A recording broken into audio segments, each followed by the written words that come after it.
Business visa पर सऊदीया का सफर। मेरी बीवी उम्मीद से थी।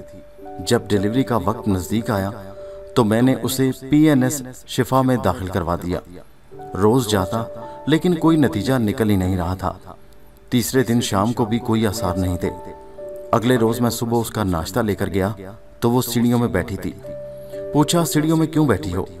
पेट पर हाथ फेरते हुए बोली, खाली हो गया है, अब भी न बैठूं। मालूम हुआ कि बेटी पैदा हुई है।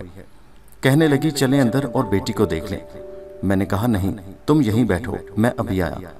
मैं जब वापस आया तो मेरे हाथ में मोतीचूर के लड्डुओं का डिब्बा था।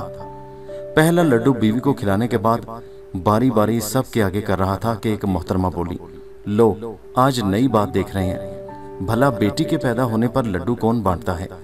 मैंने कहा, 3 बेटों के बाद बेटी पैदा हुई है। पहले मेरे घर में बरकत ही बरकत थी, अल्लाह की रहमत तो आज आई है। सूफी साहब 3 हट्टी वाले से पूछा कि बेटी का क्या नाम रखूं? उन्होंने कहा कि जो मर्जी रखो, बस पहला हरफ मीम होना चाहिए। मैंने मलीहा नाम रख दिया।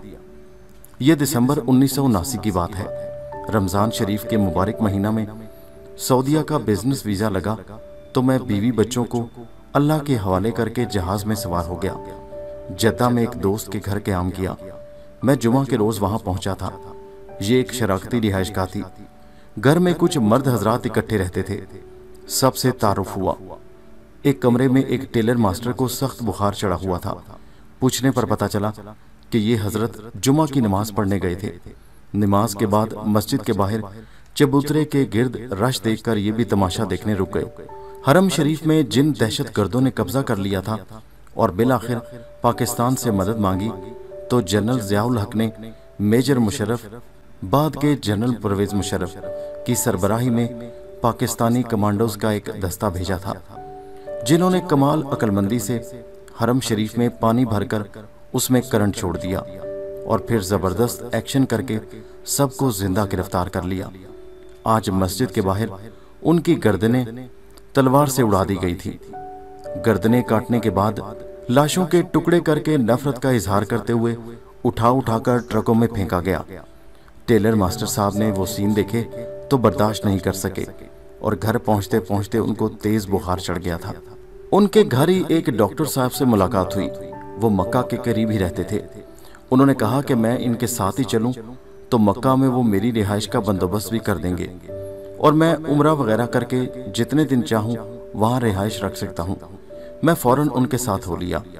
जो रिहाइश अच्छी दस्तयाब थी वो तो हरम शरीफ से दूर थी। एक रिहाइश मोहल्ला जियाद में थी जो हरम शरीफ के बिल्कुल नजदीक चंद कदम के फासला पर थी, लेकिन वो बस एक कमरा था और फर्श पर एक कितार में 7-8 लोगों के बिस्तर बिछे हुए थे। बिस्तर का साइज भी तकरीबन स्ट्रेचर जितना था। उस कमरे में तमाम मजदूर तबका रहता था। मैंने डॉक्टर साहब से कहा कि मुझे बस यहीं छोड़ दें, मैं ईद तक हरम में ज्यादा से ज्यादा वक्त गुजारना चाहता हूं। मजदूरों ने मुझे बहुत गर्मजोशी से खुश आमदीद कहा और मुझे एक बिस्तर इनायत कर दिया गया। अगले ही रोज एक साहब उनमें से एक मजदूर से मिलने के लिए आए। अलैक सलैक के बाद मैं हरम शरीफ चला गया और अगले ही रोज एतकाफ में बैठ गया।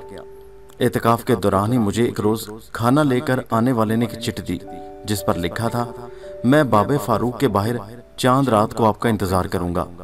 एतकाफ से उठने के बाद जब मैं बाबे फारूक से बाहर निकला तो वही साहब खड़े थे जो उस रोज किसी मजदूर से मिलने आए थे। उन्होंने तारुफ यूं करवाया कि मेजर साहब, जब आप खारिया में लेफ्टिनेंट थे उस वक्त मैं एक इंश्योरेंस एजेंट था और साथ साथ तालीम भी हासिल कर रहा था। आपने खुद तो इंश्योरेंस पॉलिसी नहीं ली थी, लेकिन दूसरे अफसरों से मेरा तारुफ करवाकर मेरी बहुत मदद की थी और जब भी आपके पास गया आपने खिलाए पिलाए बगैर उठने नहीं दिया। उसने कमरे से मेरा सामान उठाया और मुझे अपने घर ताइफ ले गया। मैंने ईद उनके साथ की और फिर जद्दा आ गया। मैं जब इत्काफ में था तो एक रात हरम शरीफ में ऊपर की मंजिल पर नमाज़े तरावी अदा कर रहा था। मैं सबसे अगली सफ में था। मुझसे 2-3 कदम आगे सीमेंट से बनी जंगले की दीवार थी। एक सऊदी बच्चा जंगले से निचली मंजिल का नजारा कर रहा था। वो बार बार जंगले पर झुक जाता था।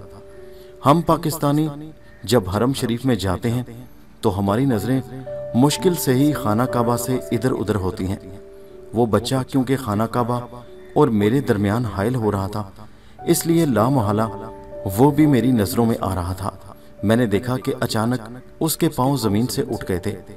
میں نے لاشعوری طور پر بجلی کی سرعت سے ہاتھ بڑھایا اور اس کا پاؤں میرے ہاتھ میں آ گیا۔ اللہ پاک نے اس بچے کی زندگی بچانا تھی کہ اس کا پاؤں میں نے پکڑ لیا، وگرنہ اتنی اونچائی سے پکے فرش پر گر کر اس کا بچنا تقریباً ناممکن ہوتا۔ جدہ میں جس کمرے میں مجھے ٹھہرایا گیا تھا، اس کمرے میں جو پاکستانی تھا، اس نے مجھ سے کہا، اس کمرے اور اس بیڈ کو استعمال کرنے والے آپ دوسرے میجر ہیں، آپ سے پہلے بھی ایک میجر اس بیڈ پر سوتا رہا ہے۔ میں نے پوچھا کہ وہ دوسرا میجر کون تھا، تو انہوں نے میجر لال خان بھٹی کی پوری کہانی سنا دی۔ اگلے روز میں نوکری کی تلاش میں سرگرداں امریکہ اور سعودی اشتراک سے قائم ایک کمپنی افکودلہ پہنچا تو انہوں نے انٹرویو اور سابقہ تجربہ کی بنیاد پر ایئرپورٹ ایڈمن اسسٹنٹ کی نوکری دے دی۔ اس کمپنی کے پاس سعودی عرب کے تمام ایئرپورٹس پر ایئر کنڈیشننگ و بجلی کی تنصیبات کی دیکھ بھال اور ایئرپورٹ کی صفائی ستھرائی کا ٹھیکہ تھا۔ نوکری کے معاہدہ پر دستخط کرنے کے بعد میں واپس پاکستان آ گیا۔ کونسلیٹ نے اب مجھے کمپنی کا ویزا لگا کر دینا تھا۔ گھر کا کچھ سامان میں نے بیچ دیا، کچھ بھاولپور اور گجرات لے گیا۔ گجرات میں کرائے کا مکان لے کر بچوں کو اس میں چھوڑ کر واپس کراچی آ گیا۔ میں اپنے ایک دوست غلام عباس کے گھر ڈیفنس میں ٹھہرا ہوا تھا۔ ایک دن شام کے وقت میرے دوست کی والدہ 3 ہٹی کسی صوفی صاحب سے ملنے جا رہی تھی۔ مجھے پوچھا تو میں بھی ساتھ ہو لیا۔ گاڑی ابھی گیٹ سے باہر نکلنے ہی والی تھی کہ ایک فیشنیبل لڑکی آ گئی۔ اسے جب بتایا کہ ایک پہنچے ہوئے صوفی صاحب سے ملنے جا رہے ہیں تو وہ بھی گاڑی میں بیٹھ گئی۔ میں اور وہ لڑکی زندگی میں پہلی دفعہ صوفی صاحب سے مل رہے تھے۔ صوفی صاحب نے ہاتھ میں سلیٹ پکڑی ہوئی تھی۔ لڑکی نے اپنا نام اور ماں کا نام بتایا، تاریخ پیدائش بتائی تو وہ سلیٹ پر حساب کتاب لگانے کے بعد بولے، بیٹی تمہیں شرم آنا چاہیے، تم کیسی مسلمان ہو، تمہارے جو کمائی کے دھندے ہیں وہ کسی طرح بھی جائز نہیں۔ ابھی انہوں نے اتنا ہی کہا تھا کہ وہ صوفی صاحب کو باہر صحن میں لے گئی اور ہم مزید ان کی باتیں سننے سے محروم رہ گئے۔ مجھ سے انہوں نے میرے بچوں کی تفصیلات لیں۔ بڑے بیٹے کا نام بتایا تو فوراً بولے، ارے یہ تو بڑا تیز ہے، قد کاٹ ٹھیک ہے۔ جب دوسرے بچے کا نام لیا تو وہ بولے، واہ یہ خوب موٹا تگڑا ہے، اور تیسرے بچے کی دفعہ بولے، ارے ارے اتنا کمزور بچہ، اس کی تو پسلیاں بھی نظر آ رہی ہیں۔ انہوں نے تینوں بیٹوں کا بالکل درست حلیہ ایسے بتایا جیسے وہ ان کے سامنے کھڑے ہوں۔ وہ کسی سے پیسے یا تحفہ قبول نہیں کرتے تھے، بس لوگوں کے کام ایک دوسرے سے نکلواتے تھے۔ کوئی بے روزگار ہے تو اسے نوکری دلوا دی، کسی کا کسی دفتر میں کام پھنسا ہوا ہے تو اس کا مسئلہ حل کروا دیا۔ مجھے پوچھا کہ بجلی کے محکمہ میں آپ کا کوئی واقف ہے؟ میرے ہاں کہنے پر مجھے ایک درخواست پکڑا دی کہ یہ ایک بہت غریب آدمی ہے، اس کے پاس رشوت دینے کے پیسے نہیں ہیں، کاغذی کاروائی ساری پوری ہے، پھر بھی میٹر نہیں لگا رہے، بس ٹرخائے جاتے ہیں، آج مٹھی گرم کر دیں تو کل لگ جائے گا۔ میں نے بجلی کے دفتر جا کر اپنا اثر و رسوخ استعمال کر کے اس کا میٹر لگوا دیا تھا۔ اس فیشنیبل لڑکی کے بارے میں بعد ازاں اپنے دوست سے پوچھنے پر پتہ چلا وہ کسی نائٹ کلب میں ایک ڈانسر تھی۔ کمپنی کا ویزا سفارت خانہ سے لگوا کر ایک بار میں پھر سعودیہ کے جہاز میں بیٹھ گیا۔